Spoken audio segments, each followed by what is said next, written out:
बच्चों, आपने last lecture में सिंपल हार्मोनिक ऑसिलेटर की वेलोसिटी के बारे में सीखा था। तो यहाँ पे सिंपल हार्मोनिक ऑसिलेटर की वेलोसिटी आपको मिली थी v equals to A omega cos omega T plus 5। ये इक्वेशन मिला था सिंपल हार्मोनिक ऑसिलेटर की वेलोसिटी का। जब डिस्प्लेसमेंट का equation y equals to A sine omega T plus 5 होता है, तो इसका डिफरेंशिएशन करने से आपको मिलती है velocity v equals to A omega cos omega T plus 5। ये इक्वेशन हमने लास्ट में सीखा था। फिर उसके बाद वेलोसिटी का दूसरा एक equation v equals to plus और minus omega into under root of A square minus Y square. ये भी आपने वेलोसिटी का इक्वेशन सीखा था। चलो, तो अब हमारे पास सिंपल हार्मोनिक ऑसिलेटर की वेलोसिटी आ चुकी है। तो अब हमें पढ़ना है acceleration of simple harmonic oscillator. अब हम पढ़ने वाले हैं एक्सेलरेशन के बारे में। SHO सिंपल हार्मोनिक ऑसिलेटर का एक्सेलरेशन। चलो, यहां पे सबसे पहले हम क्या करेंगे, वेलोसिटी जो है उसका डिफरेंशिएशन करेंगे। हमें एक्सेलरेशन चाहिए तो वेलोसिटी का डिफरेंशिएशन होगा विथ रिस्पेक्ट टू टाइम, ये आपको मालूम है। तो यहाँ पे वेलोसिटी का फॉर्मूला क्या था बच्चों? वेलोसिटी का फॉर्मूला आगे आपने v का फॉर्मूला पढ़ लिया। क्या था आगे का v का जो फॉर्मूला था? इक्वेशन 1। ये equation 1 A omega cos omega T plus 5, ये इक्वेशन था जो आप यहाँ पे पुटअप करने वाले हो। A omega cos omega T plus 5। चलो, तो यहाँ पे मैं वेलोसिटी का ये इक्वेशन यहाँ पे पुटअप करूंगा। A omega cos omega T plus 5, ये इक्वेशन यहाँ पे मैंने रखा v का इक्वेशन।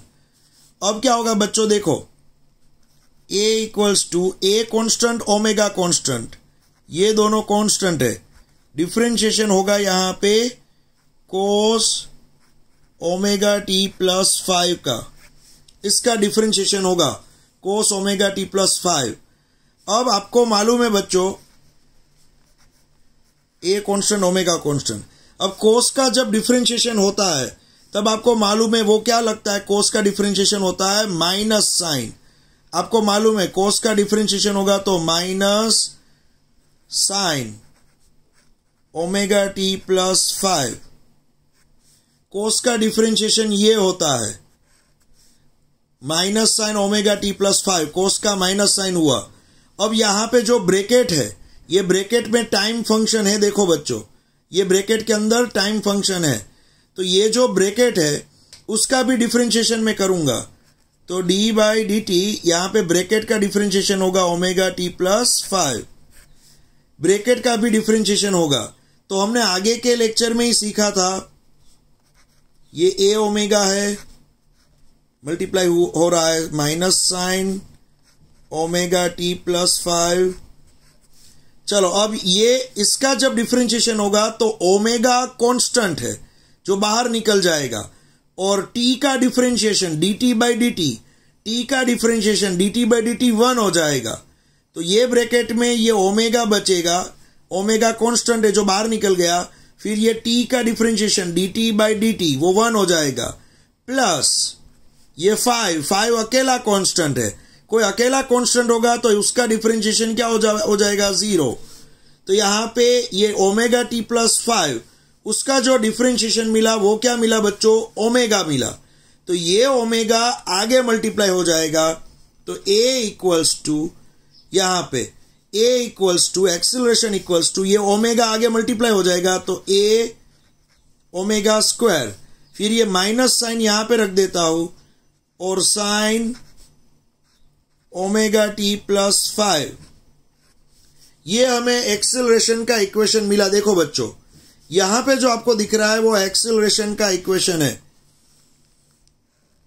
ये एक्सेलरेशन का इक्वेशन है, इक्वेशन नंबर 3। ये इक्वेशन है एक्सीलरेशन का। आगे वेलोसिटी के दो इक्वेशन मिल गए थे, ये हमारा एक्सीलरेशन का तीसरा इक्वेशन है यहाँ पे, minus A omega square sine omega T plus 5। अब बच्चों यहाँ पे मैं थोड़ा अरेंज कर देता हूं। ओमेगा स्क्वायर मैंने पहले लिख दिया, बाद में मैं लिख रहा हूं ए साइन ओमेगा टी प्लस 5। तो बच्चों आप यहां पे देख सकते हो ए साइन ओमेगा टी प्लस 5, यहां पे पीछे क्या है, ए साइन ओमेगा टी प्लस 5।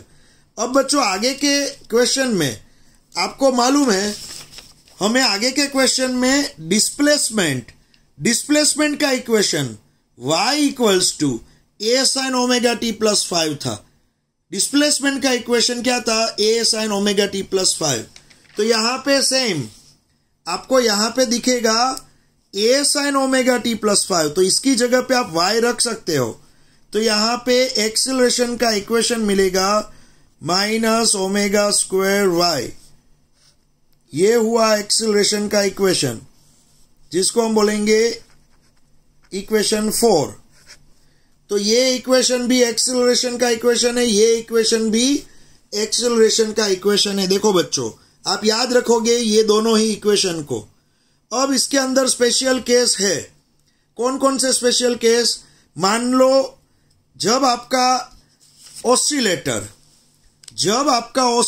ये क्या है बच्चों, ये ऑसिलेटर है। जब आपका ऑसिलेटर बीच में है, ये ऑसिलेशन हो रहा है, ऊपर नीचे इस तरह से ऑसिलेशन हो रहा है, और मान लो आपका ऑसिलेटर बीच में है। जब बीच में पहुंचा तब y क्या है, 0। जब ऊपर पहुंचा तब y क्या है, प्लस a। जब नीचे पहुंचा तो y क्या है, माइनस a। ये आगे के लेक्चर में हमने पूरा सीख लिया है। वेलोसिटी का ये जब डेरिवेशन किया था आगे का, तब मैंने आपको बताया था कि ये जगह पे y 0 लेना है, ये एम्पलीट्यूड प्लस है, नीचे की ओर नेगेटिव y एक्सिस है तो माइनस a। तो ये तीनों जगह पे y equals to plus a, y equals to 0 and y equals to minus a, ये तीनों जगह पे एक्सीलरेशन क्या होगा वो हमें यहाँ पे देखना है। तो चलो अब स्पेशल केस, इसके अंदर case 1 when y equals to 0। तो जब y इक्वल्स टू 0 होगा तो यही इक्वेशन आपको दिख रहा है, इसमें y इक्वल्स टू 0 रख दोगे तो आपको एक्सीलरेशन क्या मिलेगा, 0, जो मिनिमम हो जाएगा। ये एक्सीलरेशन मिनिमम है। तो y इक्वल्स टू 0 रखने पे एक्सीलरेशन 0 हो जाएगा। तो बीच में जहां पे मिड पोजीशन होती है, ऑसिलेटर जहां मिड पोजीशन पे पहुंचता है, तब उसका एक्सीलरेशन 0 होता है और वेलोसिटी मैक्सिमम होती है। फिर जब ऊपर पहुंचता है, सबसे ऊपर oscillator, case 2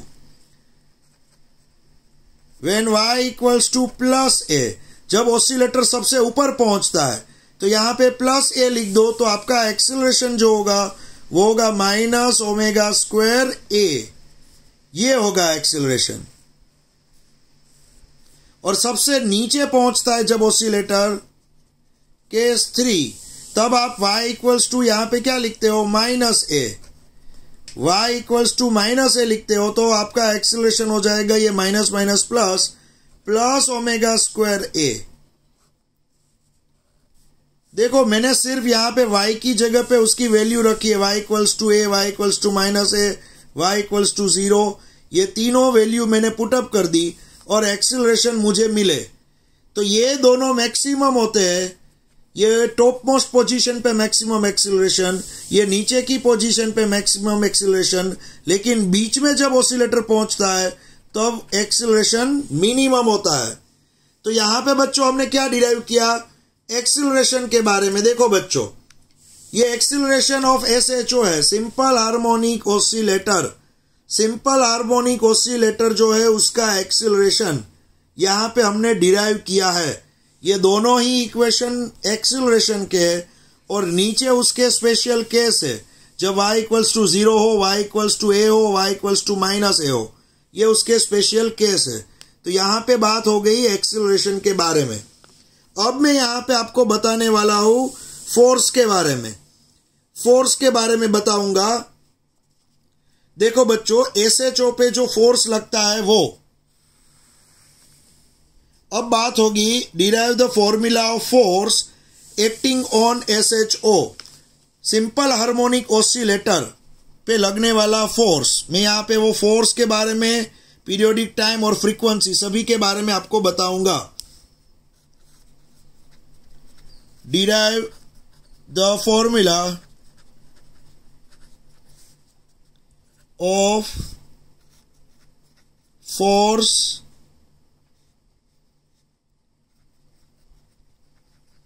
acting on SHO, simple harmonic oscillator पे लगने वाला फोर्स। अब बच्चों देखो यहाँ पे एक इस तरह से ये स्प्रिंग मैंने हैंग कर दी है, नीचे एक ऑब्जेक्ट है, देखो ये ऑब्जेक्ट है जिसको SHO बोला जाता है, सिंपल हार्मोनिक ऑसिलेटर। ये यहाँ और इसके बीच में ऑसिलेशन करता है, ऊपर नीचे इस तरह से ऑसिलेशन करता है। ये उसकी मीन पोजीशन है, बैलेंस कंडीशन। अब इसके आसपास वो ऑसिलेशन करेगा। तो अब कितना फोर्स लगता है, आपको फोर्स का इक्वेशन चाहिए, इस पे कितना फोर्स लगेगा। तो चलो बच्चों यहाँ पे ध्यान रखना, यहाँ पे सबसे पहली बात अकॉर्डिंग टू न्यूटन्स लॉ, यहाँ पे मैं लिखने जा रहा हूं न्यूटन्स लॉ।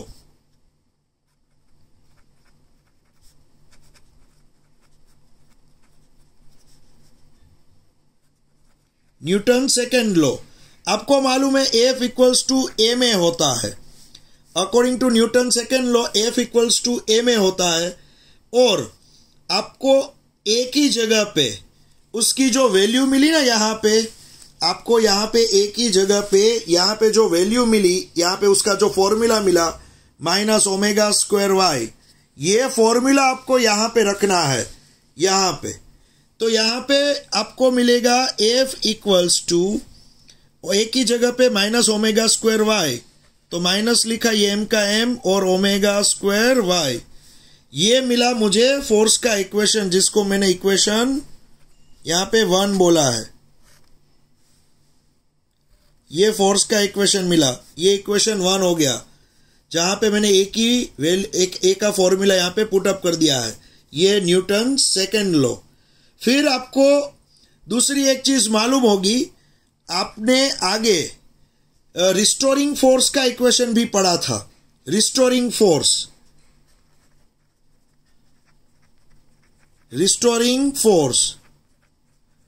ये आपको मालूम है, ये ऑब्जेक्ट जब आप ऊपर ले जाओगे तो स्प्रिंग दब जाएगी। तो ऑब्जेक्ट को आप ऊपर ले जा रहे हो तो स्प्रिंग दब गई है, तो स्प्रिंग को कंप्रेस नहीं होना है। तो जब आप ये ऑब्जेक्ट को ऊपर ले जाओगे, स्प्रिंग दबेगी, तो स्प्रिंग उसके सामने, आप जब ऑब्जेक्ट को ऊपर ले जाओगे तो स्प्रिंग दबेगी, तो स्प्रिंग उसके सामने ओपन होने की ट्राई करेगी। तो आप इसको ऊपर ले जाओगे तो स्प्रिंग का रिस्टोरिंग फोर्स नीचे लगेगा। अगर ये ऑब्जेक्ट को आप नीचे ले गए, अगर आपने स्प्रिंग को खींचा, तो स्प्रिंग उस पे ऊपर जाने की ट्राई करेगी।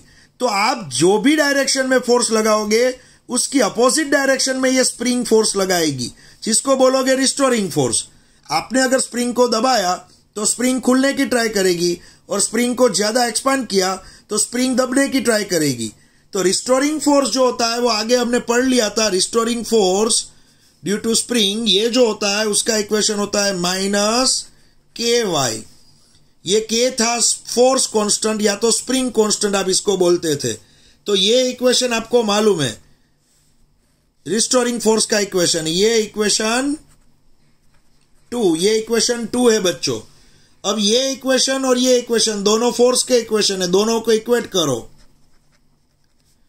From equation 1 and 2, from equation 1 and 2 आप दोनों को इक्वेट करोगे बच्चों, तो आपको क्या मिलेगा? आपको यहां पे मिलेगा F इक्वल्स टू -KY, और यहां पे F इक्वल्स टू -AM⍵²y। तो यहां पे y कट हो जाएगा, y कट हो गया, तो K इक्वल्स टू AM⍵² मिला। तो बच्चों आपको फोर्स कांस्टेंट या तो स्प्रिंग कांस्टेंट, उसका इक्वेशन आपको मिल गया है।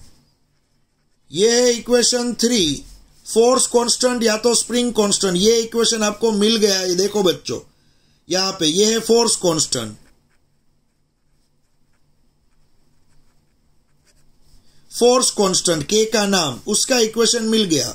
अब इसकी हेल्प से अगर ओमेगा का इक्वेशन चाहिए आपको, ओमेगा का इक्वेशन, तो क्या करोगे, ये ओमेगा स्क्वायर को लेफ्ट हैंड साइड ले जाओगे तो आपको मिलेगा यहां पे k बाई एम। ये ओमेगा स्क्वायर है, यहां से स्क्वायर निकाला तो यहां पे अंडर रूट लग जाएगा। बहुत ही सिंपल है बच्चों, देखो तो ये ओमेगा का इक्वेशन मिला, omega equals to under root k by M. देखो तो ये है ओमेगा, ओमेगा का नाम क्या था, एंगुलर फ्रीक्वेंसी। ये है इक्वेशन 4, एंगुलर फ्रीक्वेंसी का इक्वेशन मिला, एंगुलर फ्रीक्वेंसी उसका इक्वेशन मिला। याद रखना है बच्चों आपको ये इक्वेशन, सभी इक्वेशन सम्स के अंदर बहुत आएंगे। Omega equals to under root k by M यहां से मिला है। अब आपको यह भी मालूम है ओमेगा की जगह पे आप 2 पाई एफ रखते थे, ओमेगा की जगह पे 2 pi F equals to under root k by M.